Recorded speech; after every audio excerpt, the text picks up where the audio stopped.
Office of the Ombudsman sina dating NTF-ELCAC spokespersons Lorraine Badoy at retired Army General Antonio Parlade Jr. laban sa kasong inihain ng National Union of People's Lawyers. Paglilinaw lang na galing po ito sa post ng NUPL. Wala pang inilalabas na opisyal na pahayag ang Office of the Ombudsman. Ayon sa post ng grupo, hinatulan daw na guilty sa kasong conduct prejudicial to the best interest of the service sina Badoy at Parlade matapos i-red tag ang NUPL. Sapat daw ang ebidensya laban sa dalawa na gumagawa ng mga aksyong nakakasira sa imahe at integridad ng NTF-ELCAC.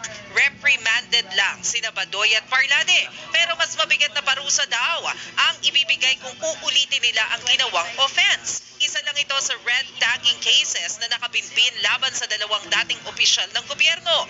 Bukod dito, nagsampa rin ng kaparehong kaso ang Ibon Foundation laban kina Badoy at Parlade.